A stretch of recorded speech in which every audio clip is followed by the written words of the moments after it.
All right, is this on? Can you guys hear me all right? All right, first off, apologies for missing yesterday. It was my wife's, I won't tell you how old she is, but it was her birthday, and I had bought tickets a long time ago to a show called Wicked, and I thought if I missed that, then I would be in a lot of trouble. So I will tell you, I was really interested in coming to speak and share some time with you because of the topics that you're discussing. And I also went through a couple of the folks that were going to attend. I saw Dove, I saw Sunil here, and then I scrolled down and I saw Larry Whiteside's picture on there. And Larry Whiteside, I had met him, and if you guys don't know him very well, he will keep you in stitches. And he's a guy that you totally want to go drink beer with in the evening. So I said, I've got to go, I've got to come. So I appreciate the opportunity to speak with you. To kind of set this up, I'll give you a little bit of background on me and why this topic is interested, and the topic itself is about, is there a way for us to look at employees that work for us, not from a keystroke and what they do online and on the internet every day, but how they act? Well, there are ways for us to look at some of the behaviors that they exhibit, and also from a philosophical perspective, is there a way to keep good people from turning bad? What is that period of time that they start to transition and start to make bargaining with themselves, that taking something or intellectual property or sensitive data from the company elsewhere? So first I want to ask all of you that this is what I expected was a bit of an interaction between you and me. So I wanted to ask everybody, are you willing to share? Are you ready to contribute to the discussion? So first thing is, how many of you in the audience are INTJs? So nobody knows? Okay, good. Yeah, all right. Well, how many of you are comfortable lying? That's pretty good. Half of you are telling the truth. That's good. Well, my background, I'll tell you, is one of the reasons why I got interested in all of this was I spent 10 years as a SEAL, as an operator, destroying things, tearing up things, creating mayhem. Loved it. It was a great job. Then the next 10 years I spent as an intelligence operation officer, where they allow you to lie, steal, and cheat, and do anything you want for our nation, which I totally enjoyed. So that was 20 years of total destruction, really enjoying how to tear things apart. But then over time I thought, well, how do we protect ourselves from people like myself? And one of the issues I came up with, well, what's valuable within a company, and how do we do that? First thing I'd like to start with is a couple of statistics. And this has to do, we'll roll through about 4 of them, have to deal with the disengagement process. Through research, about 70% of your employees are disengaged. That means they're not really there when they're there. So when they're a disengaged employee, what are the things that happen? People start to drift, they start to think about other things and not quite being loyal to the company itself. But as employers, we think that most of the time people leave the organization because they want more money. But in fact, they leave because they're not engaged. They don't like what they're doing. We as an organization aren't responding to them very well, so they decide to leave. What I'll also tell you is that if you have employees that are engaged at work, you're 2.5 times more profitable to the organization. So if there's a way for us to keep employees engaged or be able to determine more accurately when they stop being engaged at work, can we start pushing them back? Because once you start going down that path of deciding to leave the organization, that's when the risk happens that a person is going to take intellectual property with them as they leave the organization. And here's the last stat. These folks they don't necessarily want to do harm to the organization, but they also don't want to be there. And so they start talking to themselves and they start to decide, well, I created certain things. Do I own it? Everybody else is doing it. It's not quite marked the way I thought it should be marked, so therefore I'll take it. So employee disengagement means that you're going to lose employees. It also means that you're going to have a higher increase of data loss, and that translates into lost revenue. So can we see employees leave or start to to disengage before our eyes. And what actually happens. So what do we know? So what I'd like to do is ask some of you, what are the steps that you've taken as you head out the door? And I'll go ahead and share one that I have, and then I'll kind of get the juices flowing. One is that I need my contacts. I need to know folks that I've interacted with over time. So I'm going to download my contacts. I'm going to take that with me. If there's a specific, I'll share one more. If there's a specific spreadsheet that I've spent hours creating and building, I may wipe out the data, but I'm going to still take the spreadsheet with me. Probably not a good thing to do. So what are the other things in the group that you do as you decide to, listen, I'm going to transition out the door. I'm going to pick on Sunil here first. That's right. That's a good one. It's an important one. So you start lose engagement with the boss themselves. The emails stop the flow. What else? We start to care about corporate organizations like the team meeting and the all hands and whatnot. Okay, good. Yep. Deadlines. All right. What else? It's going to be really different. I started preparing documentation around workouts. What do you do with the documentation? It's more for like, we were going to have to replace me, and so no one I was going to be. That's a good one. No one's ever said that one. When I knew I was going to leave, I started creating documentation because I knew I was going to be replaced, and there was no guidance on how to do my thing. Good one. Who else? Yep. Identify individuals having meetings or having association with folks that have an association with the prior. Okay. So you basically track where you see that they're making meetings outside the building or things that are outside their current scope. Yeah, so unusual kind of interactions with folks.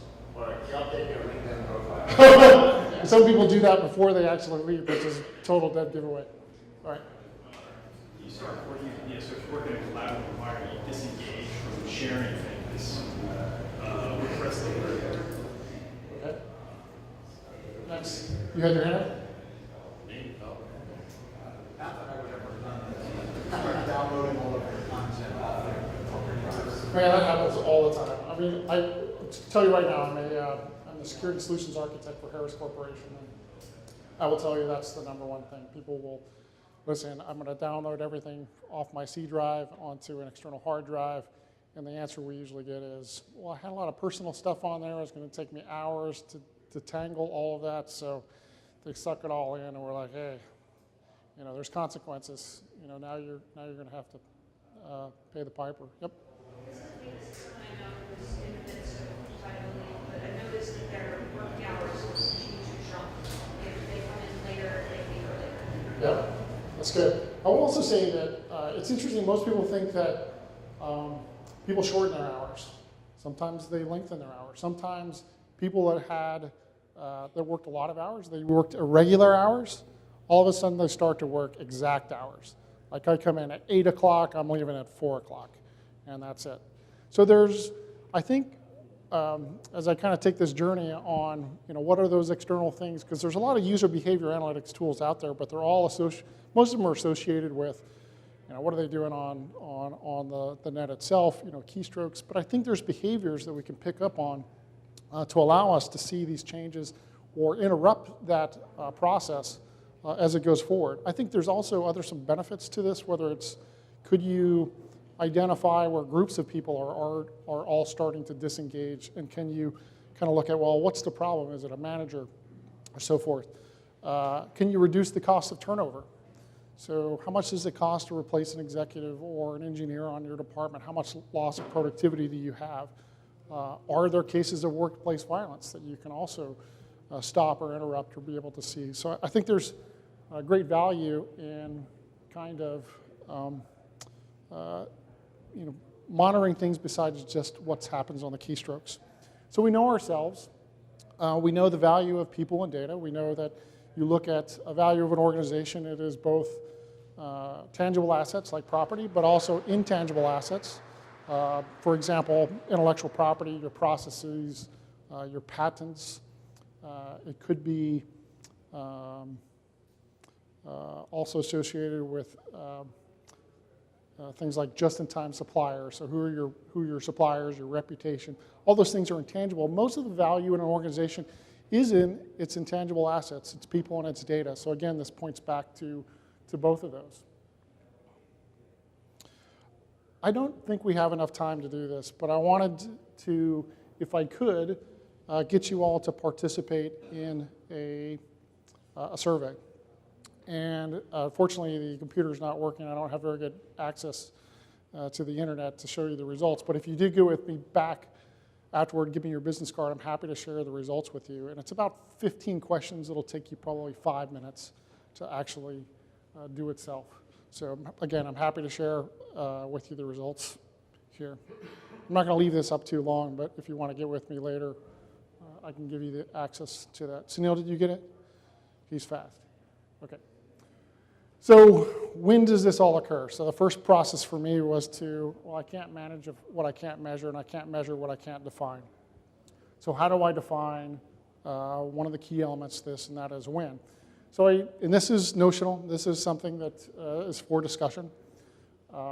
And as you kind of review this, the top line is the departure. Is it continuous? It's the normal employment every day. It goes across from 2 to 3 months from departure all the way to the right, where 1 month, 2 to 4 weeks, and so forth, until you get last day. And then sometimes we don't necessarily shut off VPN access or change passwords, and sometimes we lose data after an employee departs. The next part is the level of risk, where I thought most of the risk was, and from my experience, and it's just my experience, is the last day. People start to bargain with themselves to say, this is my last opportunity to take data with me. I'm going to take it. I'm going to go ahead and there's numerous times where people have just copied their whole entire C drive because it's the last opportunity, and they ran out of time to kind of collect their thoughts and plan a good exit. And then the level of risk, how much are we actually losing in data? I would say that 80% of your data loss is really in the 1 month to the 1 week after an employee leaves. So if we can get ahead if we can start to discover an employee is about to leave, that means that we can look at, and looking at these factors themselves, we can look at, well, how can we improve this? Or how do we stop the flow of data outside of our organization? So whether it's education, and we say maybe there's an opportunity for us to constantly engage with folks that work for our organizations and say, insider threat is bad, whether it's a poster or whether it's a tabletop tent in the cafeteria. But education is certainly key. Policies, review the policies that we have around data sharing and data exfiltration. The procedures. So when an employee leaves an organization, what are those procedures that we follow? There's a list of things that should be done. And then there's always technology. This group is heavy in the technology. What are those systems that we can build, whether it's machine learning or utilizing high-performance computers to be able to look at trends and the non-obvious things that we don't see and be able to see them sooner than most folks. And all of this kind of ties into the culture.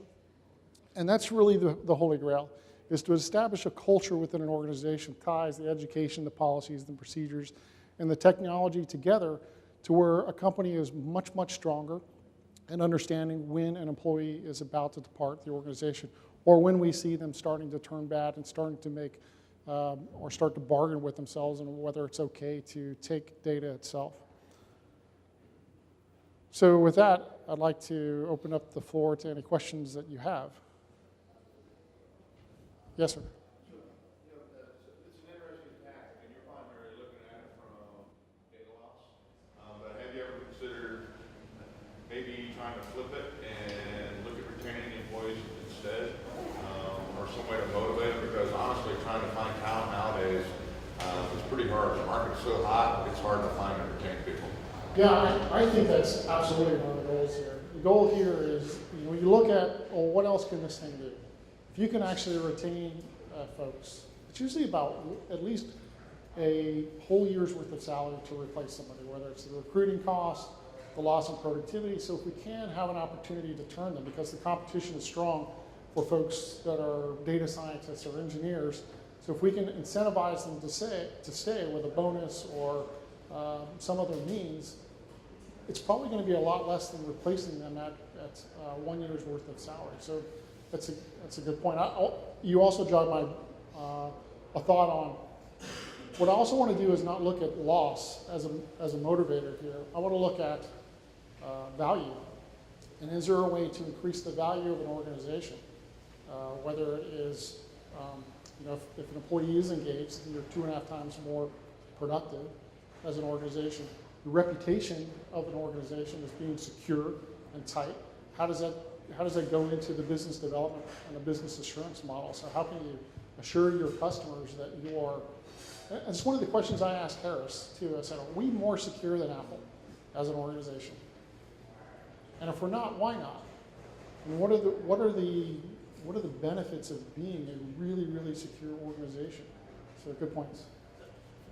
One quick comment. So when you look at the matrix that I presented yesterday, and you apply the user domain, and you say, what do I do to identify their attack surfaces or their weaknesses or their propensity to leave? How do I patch that by protecting that? Basically, how do I address those concerns that would cause them to leave? Right? So the whole notion of identify and protect, what we do with our devices and our applications, we actually want to do with our people as well.